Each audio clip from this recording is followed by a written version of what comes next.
امروز برات کاک آوردم. کاک چیه دیگه؟ کاک چیه دیگه؟ میبینی؟ بریم ببینیم.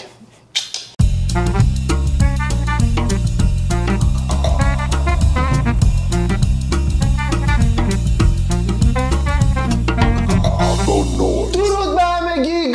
سلام به چنل الکنو. خیلی خوش اومدید. خیلی مخلصیم. آقا امروز با یه برنامه فوق العاده سمی اومدیم. از وطنم ای شکوه بابرجا. ویدیوی قبلی هم چیز بود دیگه. سالا رو زدی. نوایسا صداش گرفت. ایران. چون بر اینو بزنی این نوتی که فدایش ایران این باید یه ذره بندازی تو خروست. آره ایران خیلی سخته باید یهو بیاد. آقا امروز اومدیم با سوغات‌های ایران از شهرهای مختلف ایران. برو بریم. حاجی سوغاتی بوده که توی زندگیت از یه شهر همیشه تو ذهنت بمونه؟ من عاشق سوهانم. سوهان. آره. من سوهان تنها مشکلی که داره اینجا و اون سوهانه که میمونه خیلی اذیته. با زبون در میره. نه نمیره. لامصب چون حالت یه ذره شیره‌ایه میره میمونه. تخته میندازی لای دندونمو تا 3 سال دندون خراب. ولی یه سری سوهانا این باگو ندارن. میدونی کدوما؟ کوالش بیشتره. آره. اونایی که اینجوری کوچولوه. کوچولو نقلیه؟ میزنن میشکنن. اونا گنگه. اونا خیلی خوب. نخوردم. میگم قشر مرفه جامعه. حالا خورده دیگه جاکش سوهان که خوردی. ای من میگم سر هر ویدیو. آقا بریم برای ویدیو. لایک و کامنت و سابسکرایبتون نره. بریم برای ادامه ویدیو.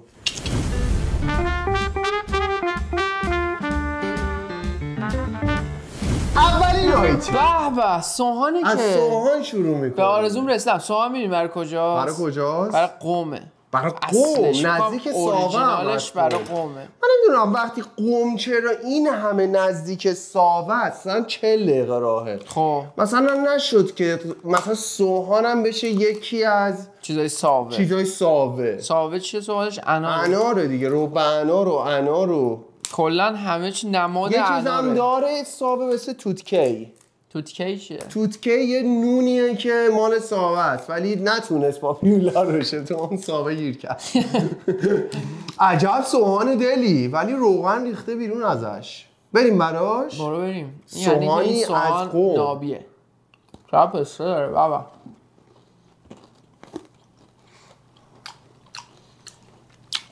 سوهان بدی نیست. میده. سوهان از این قوی تر داریم. خیلی میده. ولی میدونی ولی لای دندونمو داره اذیت میکنه. ولی دستش نلرزیده. پسته رو لحاظ کرده قشنگ. آره.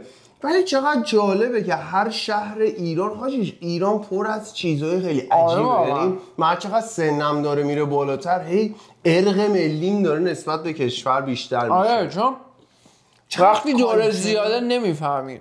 بعد هم غذاهای مختلف، شیرینی‌های مختلف، نوشیدنی‌های مختلف. وای خدای من اینجا رو ببین. بین اون پسر است چقدر قشنگه. میره همه جا ایران.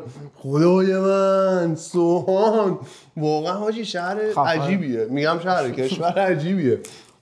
ایران پر از چیزای نمیدونم پر از سنت توش. یعنی استایل شیرینیاش هم انگار مال 2000 سال پیشه. این استایل جعبش هم خیلی دوست داشتم. اینو از برمیگرده زمان این به این چی میگفتن؟ نگارگری دقیقاً. آفرین که تو اصفهان هم آره بیداد میکرد. نسخ اینجور چیزام. آره منم همینطور. واقعا دلم تنگه. خستم از جهان اول. واقعا جهان اول اسکمه. دروغه بابا. جهان 60 هم نیستش بابا. فقط به اسم جهان اول فشار میدن تو مردم. واقعا اسکمه. آقا به این سوهانی که از شهر اومده به این سوهان. من مطمئنم سوهان کف قوم یعنی تو اونجا یه چیزی میخوری که دیگه چی دوست نداری جز اون سوهان. به عنوان یعنی بین سوهانا بهش نمره بدم یا کلا؟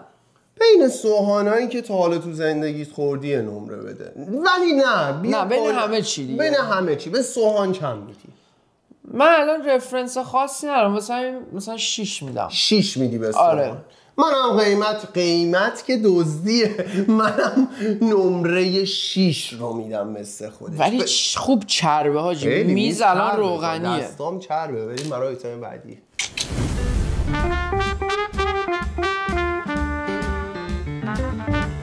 پشمک حاج عبدالله. حاج این جزو یکی از حاج عبدالله پشمتو خودت کار و جنس و بند و گوشه لپ هم یزید. ولی یه چیزی بگم راجع به پشمکای حاجی اون زمانی که ما بچه بودیم تو پارک یه چوبی رو میکردن توی یه دونه دیگ، شکر میچرخید میشد پشمک. زمان من نبود. نه ببین حالا یه چیز جالب میخوام بگم. پشمک یه خوراکیه که تو همه جای دنیا وجود داره ولی تکنیک‌های درست کردنش فرق داره. سنتی ترینش مال ایرانه. مثلا اون پشمکایی که تو شهربازی میگیریم بهش میگن کاتن کندی، اونا با شکر ذوب شده است که اینجوری سری میچرخه. ولی پشمکای ایرانی یه نوع آرته، یعنی یه جوری یه شیرینی پزی خیلی سختیه و یه نوع هنره اصلا درست کردن پشمک. اینجوریه که با آرد و شکر و اینا یه مخلوطی درست میکنن و اینو کشش میدن و اینو هی دور خودش میپیچن با آرد. بعد همینجوری هر سری که میپیچن اینجوری رشته میشه. کاملا ساختارش با اون یکی پشمک فرق داره. آره مثل یه کارامل کش اومده است. ولی خیلی واقعا ساختار پشمک این موی خوشمزه است. خیلی باحاله. انگار داری. من اون چیزای وسطش رو خیلی دوست دارم، یه ذره خرت خرت میکنه. مگه این داره؟ آره دیگه داره دیگه، شکر اونو. حاج عبدالله زعفرونی داره. بعد قوی هم میزنه حاجی. پکیجینگو ببین حاج عبدالله. پکیجینگ خوبه ولی برندینگ ای حواره من. به نظر من برندینگ ضعیفه. مثلا این جعبه برای سوغاتی پریمیوم ضعیفه. آره مثلا اگه یکی سوغاتی رو خاطر خداییش میتونه جعبه حرفه‌ای. آره این برای تو خونه است. ولی ببین چقدر خوب پروداکت رو برای ما پکیج کرده. داخل پکیج بسته. فقط این کارتون رو میتونی ذره کوالیتی خفن‌تر سفت‌تر هزینه کن آقای حاج عبدالله. کدوم تمام میری؟ ببین من فکر می‌کنم اورجینالش که خب اورجینال زعفرونی فکر کنم سنتی تره. ببین مرا زعفرونی. وای رخو ببین. چه باحال.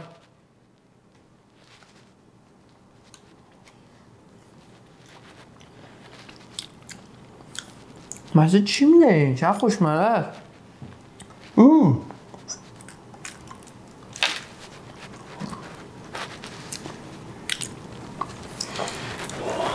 بگو لعنتی. چی میده؟ مزه بستنی میده. آفرین بستنی پشمکی.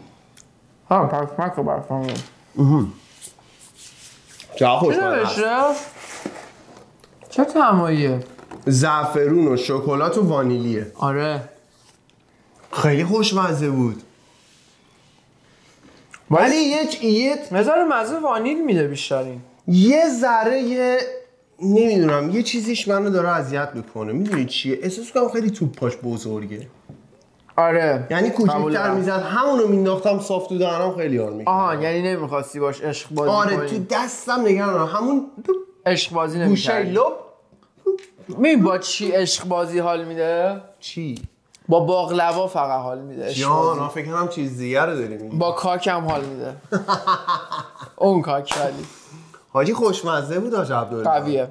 ولی حالا یه سری داره اسنک سایز اینجوری کوچولوه. حاجی آره توی دیدی شکلاتو چجوری میپیچن؟ آره اونو میخوام. اون متا نمره 10 داره برای. ولی خب من فکر می‌کنم زیادی سفته. من توقع داشتم که یه ذره همچین ولتر باشه. من دقیقاً توقع اونو داشتم. این یه جوره حکم شیرینی داره دیگه. آره دیگه. نه پشمک به نظر من. از روش‌های پرس شده و نوین استفاده کرده. دقیقاً. حالا بهش چند میدی؟ 8 رو میدی. من 7 میکوبم. من 7 میکوبم. خیلی خوشمزه بود. خیلی خوشمزه است. بریم برای ایتای بعدی.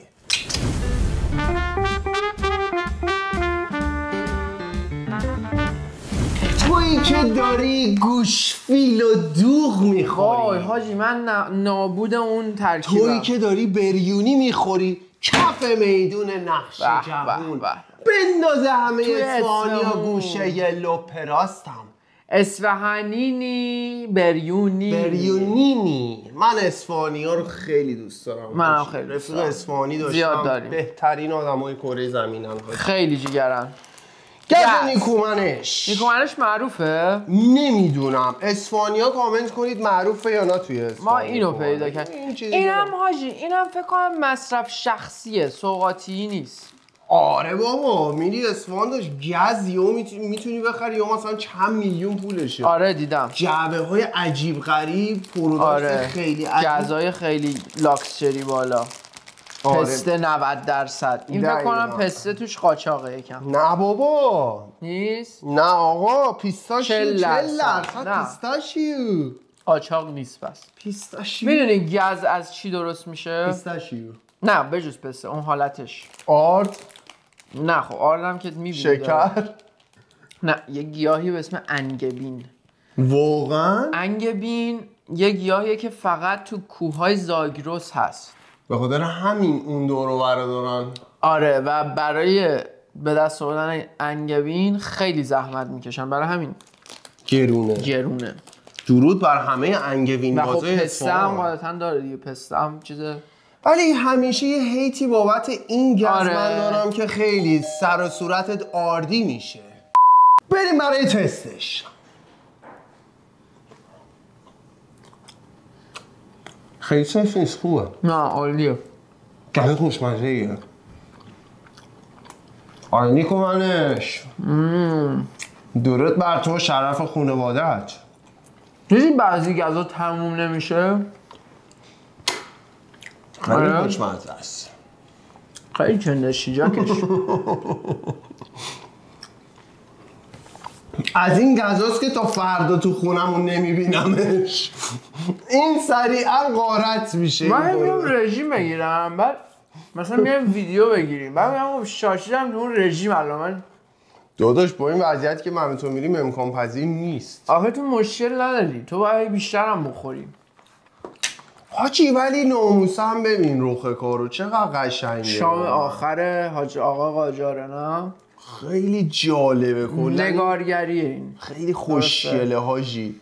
راجع به نگارگری یه سری فکت جالب میدونستم که الان یادم نیست دقیق، ولی روشی بوده برای داستان سرایی. آره و چیزی که خیلی جالبه توش پرسپکتیوا خیلی غیر واقعیه ولی میک سنس میکنه. نمیدونم کسایی که تاریخ هنر اینا خوندن بذارن تو کامنت که داستانش دقیقاً راجع به اون پرسپکتیو چه. یعنی نگاه کن الان مثلا تو این ببین یه اتاق اگه بخوای اینو واقعی بکشی این شکلی دو بعدی نیست دقیقاً، ولی تو میدونی که اینا پشت اینا وایسادن در صورتی که دو بعدیه کاملا. خیلی عجیبه. میبینی هیچ رفرنسی برای این آرت هست کجا میبینم هنرمند ایرانیان هست. آره. درود بر شرف. درود. آقا آیتمو یه نمره میدی؟ 8.5. من 10 میدم. 10 میدی؟ من واقعا 10 میدم. من خیلی گزباز نیستم، دروغ چرا. من توی همه پروداکتایی که تا الان خوردیم گوت من گز اصفهان. من هم میتونم بگم از همه بیشتر دادم بهش. خیلی خوشمزه است. ولی من مثلا کلا گز نمبر 1 هم نیست.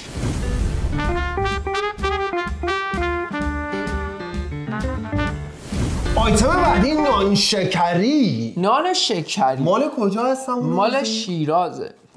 مال شیرازه. درود بر همه شیرازی‌ها. ای کسی که توی قلاتی، ای کسی که توی بلوار دیلمانی. بله درود همه شیرازی‌ها. من نمیدونم چی تو ذهنمه. سلام بر تو عزیز دلم. من خیلی بلد نیستم. شیراز یه ملت بسیار با کلاس خستن. آره خسته لش یه وری میافتن، کشا میاد انارشون رو میزنن. آره تو بیف انار شیراز و ثابت و دخیلی. ببین دروغ چرا؟ انار شیراز دونه‌هاش درشتر و قرمزتره. خب انار صاف کوچیک‌تره ولی توش پر دونه ریز و آب داره. برای طعماش هم تا حدودی فرق داره. مال ثابت ترش‌تره نه؟ نه نمیتونی بگی ترش‌تره. ببین جفت هر کدومش یه خوشمزگی داره. خب چیش فرق داره؟ انار شیراز خیلی گنده است. دوناش هم گنده است. گنده است ولی انار صاف کوچیک‌تره آها فهمیدم اونا مال شیراز آبدارتر هم هست. مال شیراز مال یعنی یه قشر دونه مرفه جامعه است.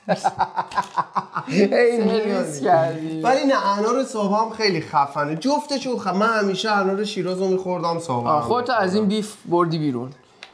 حالا برمیگردیم به خود شیرازیای عزیز که نون شکری میزدن. آقا من نون شکری تا حدودی یادمه توی ایران میخوردم. تقریبا یادم هست. آیتم سفتی نخواهد بود. آیتم نرمه؟ نرم هستش و زودم له میشه. اوکی گرفتم. گرفتی چی شد؟ من یه نمه میرم.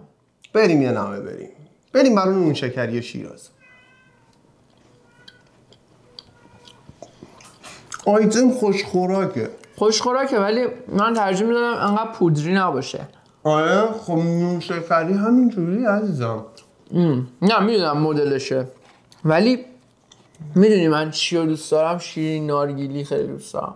اگه این یه نارگیل روش داشت خیلی بیشتر دوست داشتم. نه به خاطر نارگیلش نمیگم، به خاطر بافتش میگم. موندش که پودری گوشهاش دیدی چجوریه؟ بیرونش سفته توش نرمه. بیرونش یه ذره ترده توش هم و اینم خیلی طعمش خوبه. چای خیلی حال میده حاجی. آفرین. این فوق‌العاده است اون شکری. حالا چیز جالب بهت بگم، این شیرینی مخصوص دربار قاجار بوده. بیرون دربارم نمیتونستی پیدا کنی. از اطلاعات دربار قاجار چیه؟ قاجار از اینا میزده؟ آره. قاجار خوب بوده واسه ایران یا بد بوده؟ خوب نبوده اصلا. ریدن وسط مملکت رفتن ها؟ خیلی از خاک و فروختن دیگه. جمهوری اسلامی یا قاجار؟ قاجار خیلی دیگه بگویی. نه البته ببین من تاریخ دقیق رو یادم نیست. زیاد رو یادم نیست. خیلی یادم نیست مثلا. ولی خاک هم دادن توی زمان قاجار. خاک دادن، ملت اونجا کاک دادن، کون دادن، اصلا خیلی دهن ملت رو سرویس کردن. قحطینا زیاد بوده. ببین من میگم نسبت به دوره-های مختلف چه قاجار چه جمهوری اسلامی هم به نوبه خودش حاجی خیلی کار تخمی زیاد کرده. آف کورس. ولی بیا شیرینیمون رو بزنیم. رفتیم تو پادکست سیاسی ایران. ولی خب دیگه این روزا دغدغه هم. آره. ولی واقعا خوشمزه است نون شکری شیرازم حاجی. دروغ چرا؟ من میتونم نمره 7 رو بدم بهش. خیلی خوشمزه است. من 7.5 7.5 این هم از نون شکری شیراز.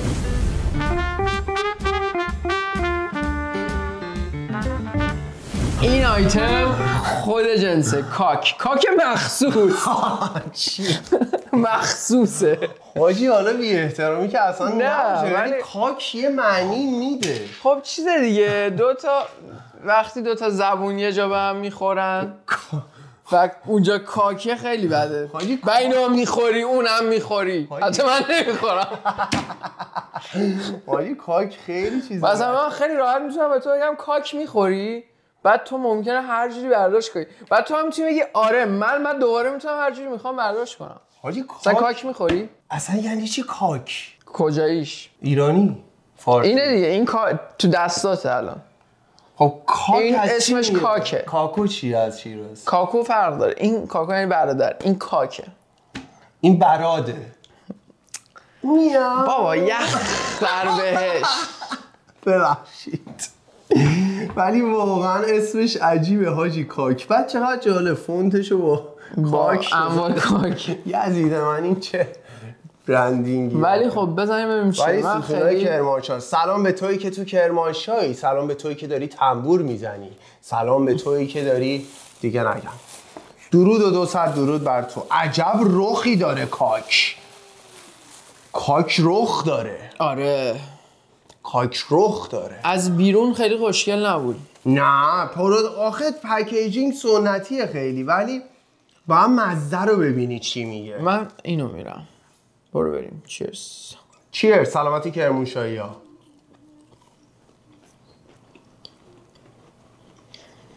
عقب پرهیه تو دام میماسه ذره. ولی جالبه. کاک توش خاک داره انگار. آره نکنی خاک کرمانشاه اینجا میریزن. نه ولی پودر دارچین داره. این نارگیلیشه، این پستریشه، این دارچینیشه. خیلی حال کردم. البته خب چیز دیگه مثلا بغلش رد کردن توش نداره دیگه. یارو اینجوری اینا رو میپاچه؟ نه دیگه اینا همه کارخونه ایه. ولی خوشمزه است حاجی. من نمیدونم باحاله ولی عجیبه برام. خیلی عجیبه. من تا حالا نخورده بودم. واقعا؟ تا حالا کاک نزدی؟ به خدا. کاک تو سرت کنن. چیه کاک چه اسمیه؟ کاک ولی از من معنیشو بگید توی کامنت ها. بابا اینه دیگه چه معنی؟ کاک یه معنی داره. من شرط زندگی میبرم. من میدونم معنی اون یا معنی اسم یه گله توی کرمانشاه. اسم دوله. اسم نه میدونم خدا نکنه اینجا رو برد. ولی واقعا خوشمزه است. یزید من. آقا یه نمره میدی به کاک کرمانشاه؟ کاک کرمانشاهی به نظر من 8 میگیره. 8 میگیره. خیلی شیرینه ولی من من میام نیم عقب 7 و نیم. 7 و نیم.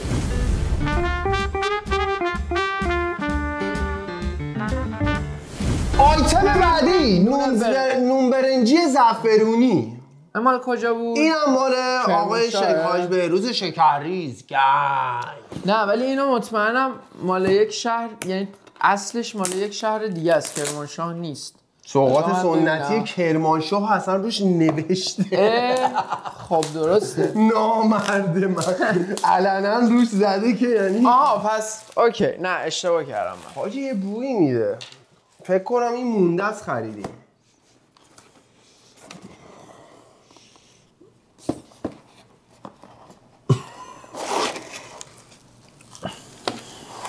دقیقا خراب شده. فکر میکنی؟ او برنج میده. کپک زده. نخور.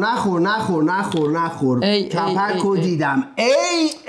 نه بابا این کپک نیدا داشت. این دونه است. آقا من نون برنجی. آقا این دونه هاست. من اینو نمیخورم. خب که تو نمیخوری منم نمیخورم، ولی اون دونه بود. خب پس بخوریم. بچه ها بخوریم نخوریم. بابا اینو میگی دیگه. این دونه است. ایناست که روشه. خیلی بوی بدی میده. آره بو مونده میده ولش کن. حاجی این مونده بچه‌ها. بذارید نخوریم میره تو پاچمون بخوریم. و حالا یه چیز جالب من نگفتم و چت جی پی تی گفت نه اشتباه میگم. میگه نون برنجی اصلا توش برنج نداره. پس چه بویی میده؟ اوف. آره وای. حاجی اینو بو کنی بار دیگه. اوف. حاجی خیلی ضعیفه بو. وای. بو گونی میده. بو گونی و یه روغنی که 45 ساله توی گالون مونده. نه بوی گونیه. حاجی بو برنج دیگه نیست مگه؟ حاجی بوی برنج شفته شده ای که کرم زده میده. آره بوی برنج مونده میده راست میگی. این خیلی بده. ببخشید بچه‌ها اینو ما نمیریم. این برایتر بعدی. داداش اونو نمی‌تونی. سوغات بعدی. گلاب کاشون. حاجی من احساس میکنم گلابو فقط باید بپاچی رو سرت. این این از کجا میاد؟ امام حسین. نه خب از کجا میدونم. دلیلشو میدونم. بو رو ببین. بذار یه ذره ببین. ای بابا نکن یزیده تو. حق حسین ابن ابی طالب حتما. بابا بو حاجی گرفتم. حاجی چه بویی میده. بابا نکن. بعدم سالته. خیلی بوش خوبه یزید من. حرم امام حسین میبره تو مسجد. من یاد مدرسه تو نمازخونه و نماز به زور میخوندیم. چرا تو نمازخونه رو جای بدی میدونی؟ خیلی جای فانی بود دوره مدرسه. بابا چی فان بود؟ داداش میرفتیم تو صف نماز میخونیم سجده انگشت مینداختیم لای با حاجی حاجی آخه چیش فانه که یکی رو از پشت که داره سجده میکنه به خدای بالا سری. نه دیگه ببین خیلی میرفت تو سجده. خب وقتی که میرفت دیگه خیلی فاز عرفانی میگرفت میزنن که من بعد یاد این بو قاطی با جورابای خیلی کثیف و اصلا دلیلش چیه؟ دلیل گلاب بوی جورابو بگیره دیگه. آخه با این میکس میشه حاجی با هم. میکس جوراب گلاب یه نوتی از یه آخوندی جوراب و گلاب. آره حاجی. یه نوت اون آکو هارمونی آخونده اون یعنی یه آخون بغل دستش بوی جوراب بیا بریم ترکیب کن تو لو برو من های میرم اینجوریه اون بود یعنی اون پشت هست هنوز ولی آقا یه بار توی پارک بودیم یه آخوندی داشت میومد من با 4-5 تا رفیقام داشتم عرق می‌خوردم بعد یه آخونده داشت میرفت سمت رستوران بعد ما داشتیم اینجوری عرق رو می‌خوردیم رفت برگشت غذاها رو گرفت برگشت دوباره اون مسیر رو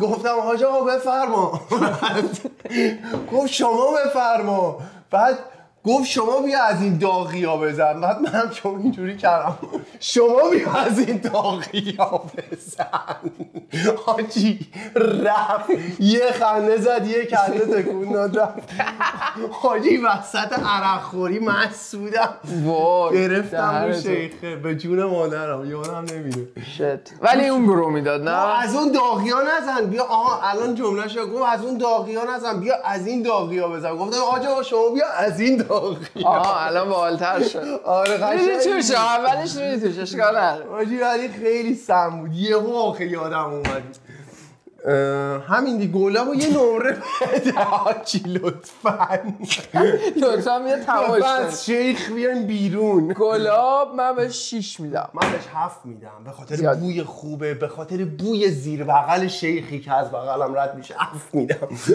بریم برای آیتم بعدی برو بریم آیتم آخر شیرینی خرمایی شیرینی خرمایی مال کجا سیلیا مال جنوبه دیگه مال سمت‌های جنوب خوزستان و اینا سلام به توی جنوبی سلام به توی بندری سلام به چرسی سلام به چرسی سلام به سادن سلام به همتون سلام به نصرالله رادش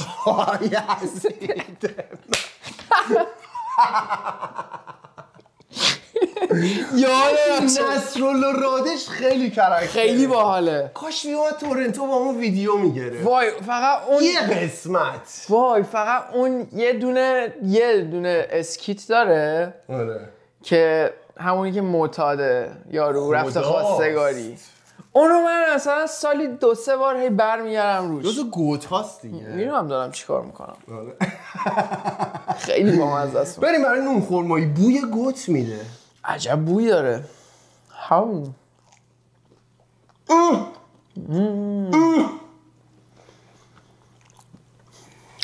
دیگه از این خوشمزه تر چی بود تو این آیتم ها؟ عالیه 10 از 10 حاجی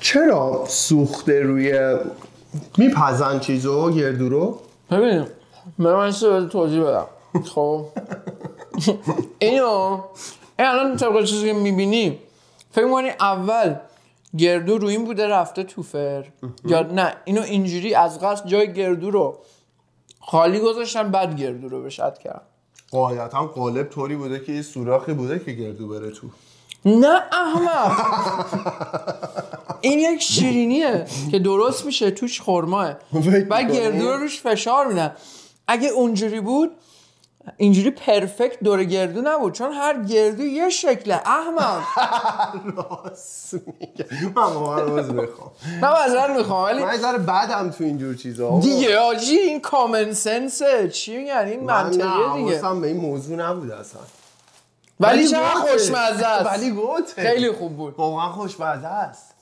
احوازی یا بندازید جفت گوشه ها بوم بوم بوم بوم بوم نه ولی واقعا این خرما همون داغی رو هم میسازه دیگه کمر پر کن صف کن میزنه حاجی میزنی نفت اون گرمایی که توی این گرما رو میبینی آره میبینی اصلا حاجی چرا جایی که گرمه چیزای گرم میخورن چون گرم خب چیز سرد بخورن نیستیه مثلا توی اهواز ماست بخورن خب ببین ماست آخه نمیدونم ماست نمیدونم ولی خب مثلا اونجا چیز که نداره مثلا ببخشید مغزم ریخت هیچی ولش کن چیز سرد بدید آقا گوت برنامه است شیرینی خرمایی من چون 2 تا از این زدم دارم اووردوز میکنم به شدت داغ شدم اینو خوردم. واقعا دمتون گرم، منم همینطور. پرچمتون بالاست، کل ایران عاشق تک تکتونیم. آقا میایم با سوغات‌های شهرهای دیگه هم این آیتما چیزی آره به ما معرفی کنید اگه شهر شما سوغاتی داره که ما اینجا نخوردیم، معرفی کنیم که برای پارت بعد پیداش کنیم و بریم. خیلی ها هست، خودم میدونم یه سری ها رو نرفتیم. برای شهر دیگه هم صدف لوز نرفتیم، خیلی چیزا هست. لوز، باقلوا، مال شمال هست، شمال، مال قطاب، گوت من قطابه. حالا من اگه زبان شیرین ترکیه گفتم قوت من گتابه، به جایی که گوت من قطابه گفتم قوت من گتابه. گوت تو کلمه ترکی اصلا کلمه جالبی نیست. گوت یعنی کون. بعد میشه گوت من قطابه. ای آور نه هیچی ولش کن، کنسله.